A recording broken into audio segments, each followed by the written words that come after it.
চায়ের কাপে ভেজানো বিস্কুটটা একটাই শিক্ষা দেয়, কারো প্রতি এতটাও ডুবে যেও না যাতে নিজেকেই ভেঙে পড়তে হয়।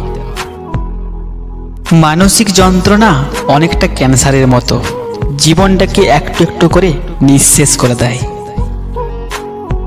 কিছু জিনিস আপনার সাথে ঘটবেই, যেমন যার জন্য টাইম দেবেন সে দেখবে না, যার জন্য স্ট্যাটাস দিবেন সে বুঝবে না, যে কমেন্ট করলে খুশি হবেন সে কমেন্ট করবে না, যার আইডিতে ঘোরার ট্রাই করবেন সেটা লক থাকবে, যার পাত্তার জন্য বসে থাকবেন সে অন্য কাউকে পাত্তা দেবে, যে কথা বললেই মন ভালো হয়ে যায় সে কথাই বলবে না, আর মন খারাপের সময় যাকে দরকার তাকেই পাবেন না।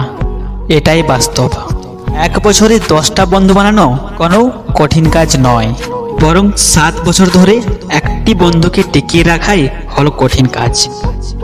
মানুষ তার জীবনের ভুলগুলো তখনই বুঝতে পারে যখন একটি ভুলের কারণে জীবন থেকে অনেক কিছু হারিয়ে যায়। প্রত্যেকের জীবনেই একটা গল্প আছে, অতীতে ফিরে গিয়ে গল্পের শুরুটা কখনোই পরিবর্তন করা সম্ভব নয়, কিন্তু কঠোর পরিশ্রমের মাধ্যমে তুমি চাইলেই গল্পের শেষটা নতুন করে সাজিয়ে তুলতে পারো। খারাপ সময় তো একদিন না একদিন শেষ হয়ে যায়, কিন্তু খারাপ সময়ে যে মানুষগুলোর রূপ সামনে এসেছে তাদের জন্য ঘৃণাটা সারা জীবনেই থেকে যায়। মাঝে মাঝে সত্যি বুঝতে পারি না আমি খারাপ না আমার কপালটাই খারাপ। ইচ্ছেগুলো পূরণ হয় না বলে মন খারাপ করি না, কারণ আমি ভুলে যাইনি আমি মধ্যবিত্ত। প্রতিটা মানুষের জীবনে এমন একজন মানুষ দরকার যাকে মনের কথা সব খুলে বলা যায়, যাকে সবসময় পাশে পাওয়া যায়।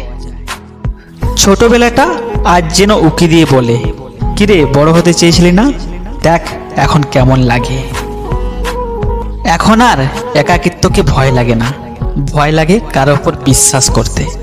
আবার যদি অভ্যাস হয়ে যায়, অভিশপ্ত বুলেট হয়তো জানে না ভালোবাসায় যারা বেঁচে থাকে মৃত্যু তাদের ছোঁয়ে না। আমাদের ভিডিওটি আপনার কাছে কেমন লেগেছে তা অবশ্যই আমাদের কমেন্ট করে জানাবেন, আর ভিডিওটি ভালো লাগলে চ্যানেলটি সাবস্ক্রাইব করে রাখবেন, আর লাইক দিতে ভুলবেন না কিন্তু। ধন্যবাদ সবাইকে।